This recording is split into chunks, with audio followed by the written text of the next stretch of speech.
Well, I've said it before a few times, I'll say it again. As a minister called to the ministry of the word, I like words. Every now and again, I come across a word which tickles the imagination. You know what I mean? Came across one in a crossword the other day, Ilurafils. How many Ilurafils have we got here today? Surely someone must like cats. However, intriguing as the thought may be, that is not the word for today's sermon. Today's word is mashugana. You come across mashugana? No. It means crazy, mad. It's a Yiddish word, but it's crept into several European languages. A Hungarian mathematician once remarked, all mathematicians are mashugana. So that puts GCHQ in place, doesn't it? But what interests me about the word is its derivation. It comes from an old Semitic word which means a prophet. The prophets were considered to be a bit, well, weird. You may remember that when, just before Saul was going to be crowned king, he went off onto a sort of retreat with a local band of prophets. And people were absolutely amazed. How can someone as sane as Saul be associated with that loopy lot?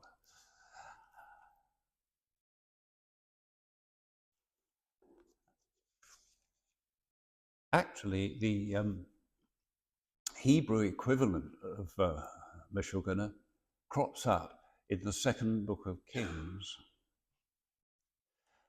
The general was in the officer's mess with his men chatting when there was a timid knock at the door. Someone went and opened it. What do you want? I'd like a word with the general, please. You'd like a word with the general, would you?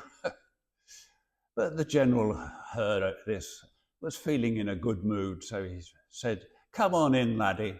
We'll go into my office. They shut the door. And the men could hear a buzz of conversation, but they couldn't make out the words. Anyway, after a short time, the door opens. The lad comes out, shoots across the floor, and is out before you can say Jack Robinson. The general nonchalantly strolls back into the mess. Well, said the men, what on earth was all that about? What did that mashugana guy, that crazy fellow, want? Ah, it's nothing, said the general. But there was something in the way he said it which made people suspicious. Come on, he said, you're holding back on us. What did you talk about? Oh, this and that. Oh, and he anointed me to be king over Israel. Oh, king over Israel? Wow, what a great guy that fellow is. Hail, King Jehu. The lad was an object of contempt, a mashugana guy, until they heard that he had said something that they wanted to hear. Then he was worth listening to. Now, I know a lot of you personally, but I wouldn't presume to say that I know what all your politics are.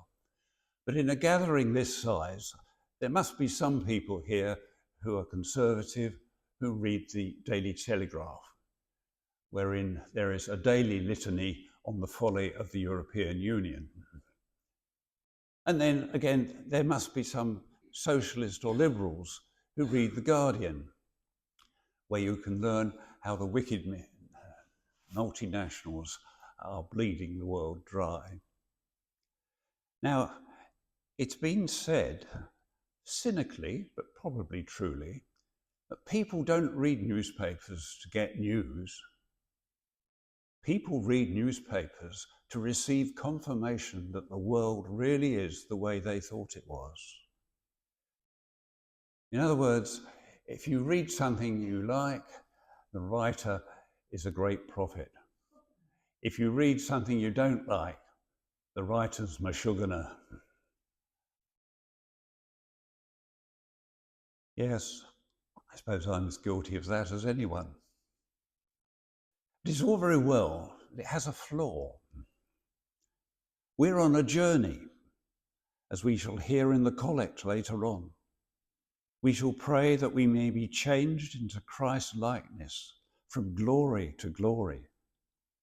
Our faces should be more and more radiant as we get closer to being Christ-like, a never-ending process. In manufacturing terms, we may have moved on from being raw materials, but we're not finished goods. We're a work in progress.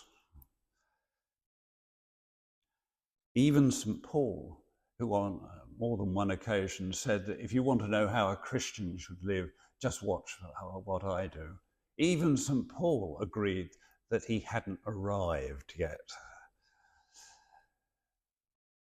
St. Augustine of Hippo in North Africa summed it up nicely when he said, "A man is of good hope if the last day of his life finds him still improving."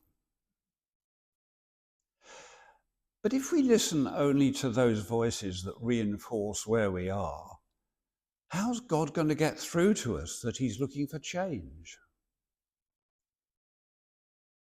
As well as listening to only the voices we like, we can often, deliberately or not, mishear what those voices are saying. Jesus' words about taking up our cross are so familiar, but it struck me this time that perhaps I'll be missing something. Because crucifixion was a common crime, punishment in those days, the phrase taking up your cross means more than just referring to Christ's crucifixion. If you were taking up your cross, you were already condemned. No, Jesus was saying, consider yourself as being rejected by society already. I thought that meant when you made your initial decision to follow Christ. Conveniently missing out that word daily. This word and a constant challenge. Initial surrender is only the beginning. We need to remember that to make progress in the Christian life, we have to be willing to change. That will probably mean we have to reject those alluring pressures from our surrounding culture. There is no room for being complacent about our current state. Today's theme was announced as facing the future. To face the future, we must be prepared to move on from the present. Where we are going is more important than where we are. As we approach Lent then, let us be attentive to where God is leading us and be prepared to accept that sometimes the signpost from the way forward comes from an unexpected source. Because if we don't, then we're the ones who are mashugana.